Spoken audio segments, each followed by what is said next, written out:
Now, Macy's Thanksgiving Day Parade in New York City is probably the best known modern Thanksgiving celebration we have today. Over 40 million Americans watch it annually, either on TV or attending it in person. 1 million line the streets. And here to tell us more about the history of this parade is Robert Grippo. He's the author of Macy's Thanksgiving Day Parade. He joins us from the Blaze newsroom in New York City. Hey, Robert, thanks for being with us. Hello, David. How are you? Doing very well. Now, when we have the Macy's Thanksgiving Day Parade tomorrow, how many will that be? How many have we had now? This year is the 86th parade. 86th parade. Yes. So that takes us back. When's the first one?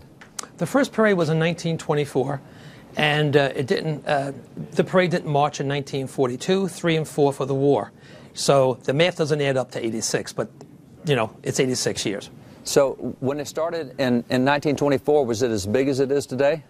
Oh, no. It was a much smaller march, although the march actually started further up, towards 145th Street. So the route was actually longer. Over the years, though, they started shortening the route till its present route right now. It starts at 77th Street. That change came in 1946. That's when it came to 77th Street and Central Park West as the starting point. Wow. So basically, the parade we'll see tomorrow has been going that way for about 60 years then. Oh, yes. Yeah. Mm-hmm. So how large was the first parade? I mean, when they started, were people into this, or was it kind of hard for them to get people on board? What happened?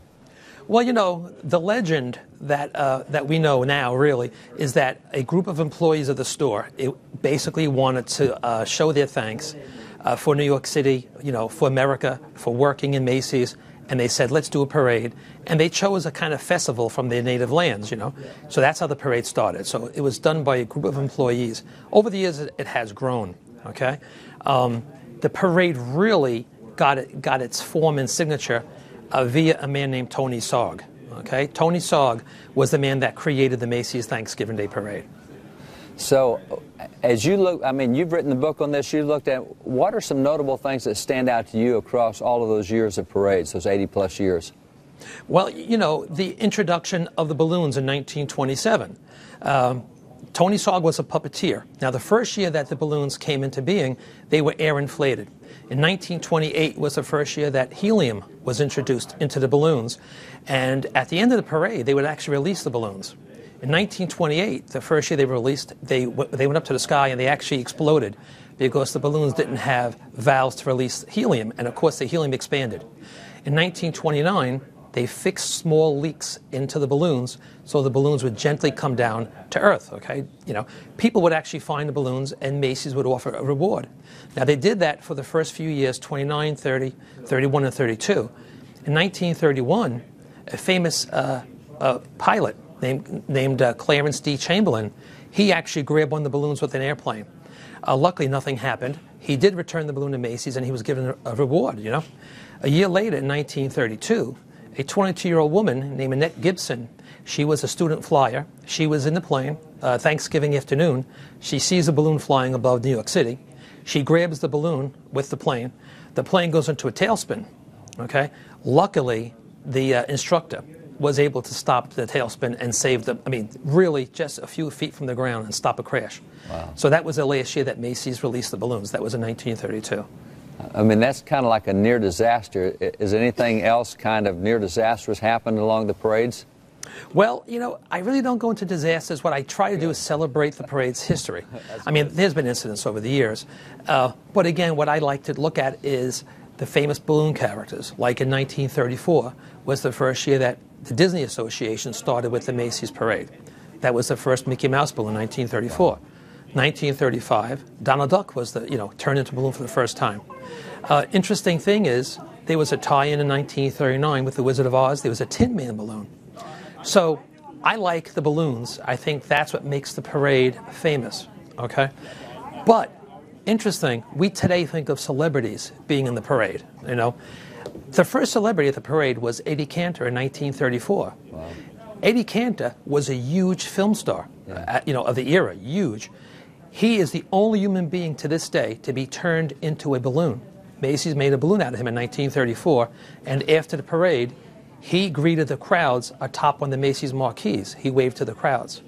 In 1935, we actually have Harpo Marx appearing after the parade. So Macy's had big celebrities join this parade, you know, about 10 years in. Now we see celebrities like the Backstreet Boys, Christina Aguilera. I mean, we see the names of today, okay? But this has been going back since the 1930s that named celebrities have taken part in this parade. So when they start, I mean, you mentioned some of the key balloons like Mickey Mouse and Wizard of Oz, Tin Man. What do they choose for, I mean, who makes the choices? How do they decide what are the lead balloons and what the emphasis is for each year? Macy's has a committee. They toss up ideas. Macy's claims people send letters and suggestions. There are favorites. There's been numerous Mickey Mouse balloons. I mean, the last Mickey Mouse balloon was in 2009, Sailor Mickey, okay? There was band leader Mickey. Snoopy has been the most balloonified character, I guess because of his popularity, okay? His first time in the parade was 1968 as Aviator Snoopy. And we also have, now we have Aviator Snoopy, which kind of, Flying A Snoopy, which is like a redo, a reinvention of Aviator Snoopy. What I find interesting, though, is that these balloons in the early years were recycled and reinvented, okay? If you look at 1945, there was a balloon called Bobo the Hobo. He was a clown. In 1946, Goodyear reinvented him into the baseball player. If you watch Miracle on 34th Street, the classic film, you see the baseball player in that movie. In fact, Natalie Wood tells John Payne, last year he was a clown. They changed the head. In 1947, the same balloon, he joined the ranks of New York City's police officers as a policeman. Okay? He was on the Macy's parade beat in 1947 as a policeman. In 1948, he's turned into a fireman. But it's all the same balloon. So what they kept on doing was using the same balloon but recycling it. Recycling with new characters. Well, this is great stuff. I mean, tomorrow is a big day on the parade. People can see it on TV. If you want to know more about the history, go to Macy's Thanksgiving Day Parade. Robert, thank you for being with us. Thanks for sharing this. Be right back after this.